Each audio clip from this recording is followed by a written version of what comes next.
Ustaz,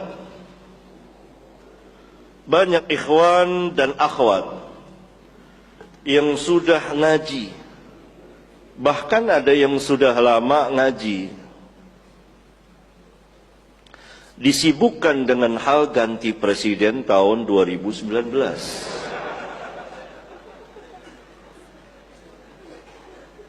Apakah ini indikasi berhasilnya dakwah salaf atau dakwah ikhwanul muslimin? Ini dakwah ikhwanul muslimin. Dakwah salafiyah tidak demikian.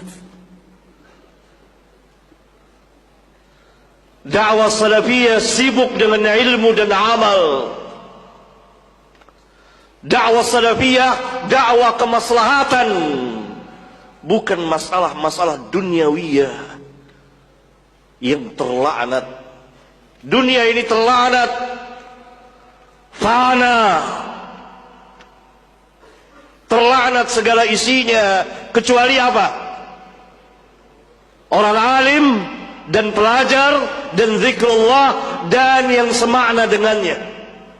Kata Nabi SAW dalam hadis riwayat Imam At-Tirmidzi, dunia ini terlaknat, terlaknat segala isinya, jauh dari rahmat Allah, kecuali pengajar orang alim. Yang kedua, talib pelajar. Yang ketiga, zikrullah, yakni dalam rangka ketaatan kepada Allah.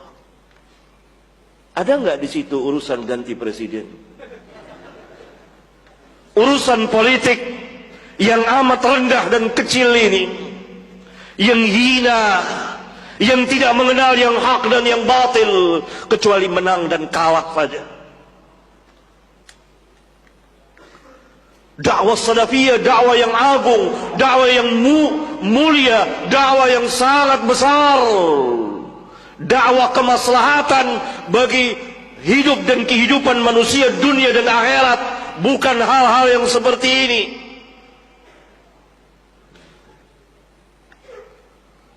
Kecuali orang-orang hizbiyah, harakiyah, siyasiyah, yang menyibukkan diri dengan seperti ini. Ini orang-orang hizbiyah dengan fatwa-fatwanya. Dakwah salafiyah, dakwah kemaslahatan bagi umat manusia, dunia dan akhirat mereka.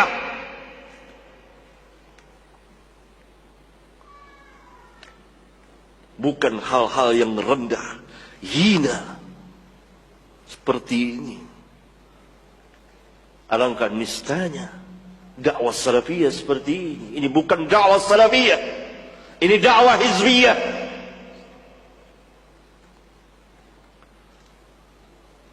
Dakwah salafiyah memberikan kemaslahatan bagi umat manusia, bukan hanya umat Islam, seluruh manusia. Itu dakwah salafiyah, dakwah yang sangat besar, dakwah para sahabat, yang orang bisa melihat Islam, inilah Islam. Antum mau batasi Islam dengan ganti presiden?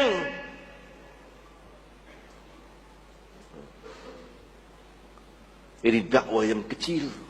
Ini bukan dakwah, ini perebutan kekuasaan. Dakwah salafiyah, antum harus belajar dakwah salafiyah, dakwah Alkitab dan Sunnah ala fahmi salaf. Antum harus belajar bagaimana dakwah para sahabat ridwanullah alaihim jami'an.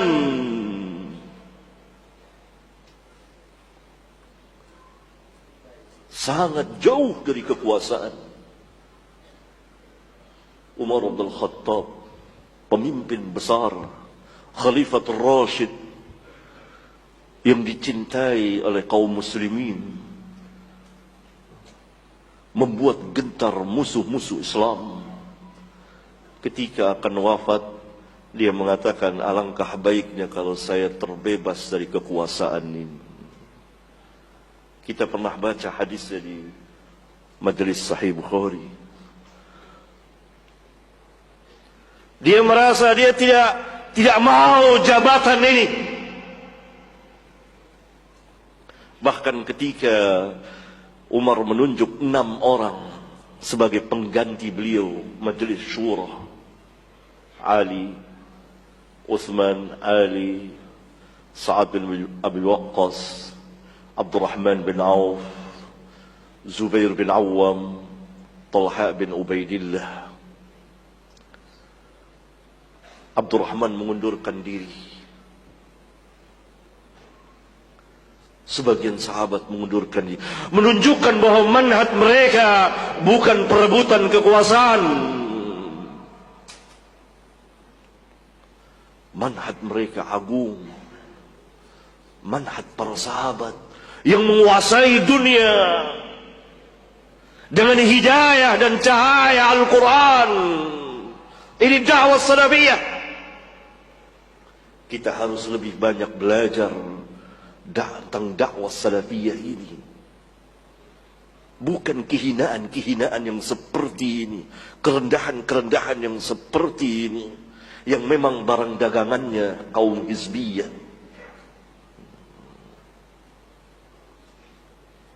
Karena mereka tidak punya modal kecuali itu. Dan mereka memang asasnya itu. Tegaknya hizib mereka karena itu. Dan atas dasar itu. Tapi dakwah salafiyah, dakwah hidayah dan cahaya Al-Quran, rahmatan lil alamin, dia memberikan kemaslahatan untuk manusia. Dia mengajak manusia menyembah pada Rabbul Alamin. Tidak ada urusan politik-politik seperti ini yang sangat rendah dan hina. Dakwah salafiyah menyampaikan yang hak, yang batil, yang tauhid ini syirik, dan seterusnya. Dakwah yang sangat-sangat besar sekali. Dakwah para sahabat. Dakwah para sahabat. Yang orang-orang kufar saat itu tunduk dan melihat Islam. Karena para sahabat sebagai wakil-wakil Islam. Islam ada pada diri mereka. Kita tidak bisa menjadi wakil Islam kalau kita hanya ngurus-ngurus perurusan seperti tetek bengek seperti ini.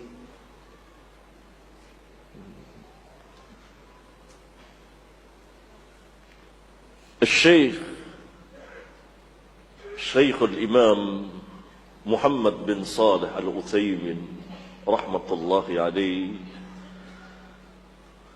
pernah mengatakan, tidak patut kita bandingkan Islam. La yanbaghi an naqis al-Islam. Tidak bisa kita bandingkan Islam. Islam besar, dan dakwah salafiyah itu dakwah Islam.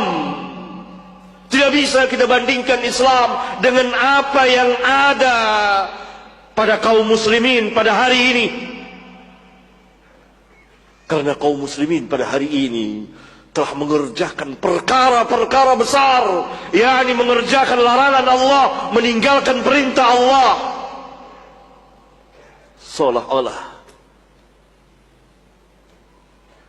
kita hidup, ya, kalau seseorang itu hidup di salah satu biladul muslimin, di negeri kaum muslimin, seolah-olah dia berada di udara yang bukan islami. Kata Syekh, menunjukkan Syekh mengetahui wakil, realita, keadaan yang ada, penyimpangan dari kaum muslimin. Karena itu tidak bisa dibandingkan oleh Islam yang demikian besar, dan kita tidak bisa atau belum bisa menjadi wakil-wakil Islam yang dari kita orang bisa melihat Islam. Inilah Islam. Kalau urusan kita urusan yang kecil dan hina dan duniawiyah ini, perebutan kekuasaan,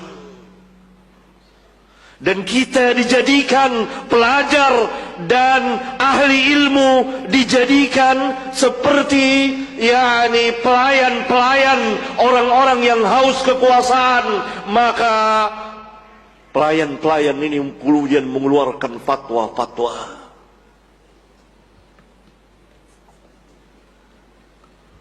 Demi kepentingan tanpa mereka sadar. Karena kerusakan yang parah pada manhaj dan akidah mereka. Lihat. Ibnu Abbas, Abdullah bin Abbas, tarjumanul Quran, ahli tafsir Quran. Beliau menafsirkan Al-Quran, surat Al-Baqarah dan surat An-Nur di musim haji, diangkat oleh Ali bin Abi Thalib radhiyallahu taala anhum sebagai Amirul Hajj, dan dia berkhutbah.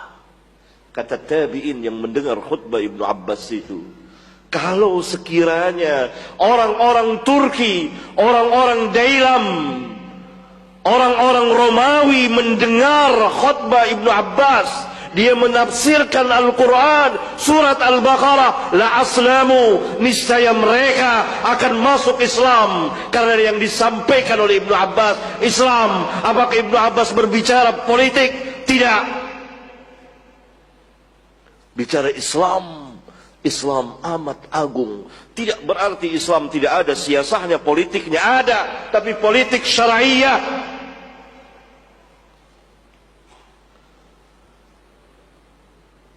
Sangat rendah sekali. Ikhwan akhwat disibukkan dengan hal-hal seperti itu.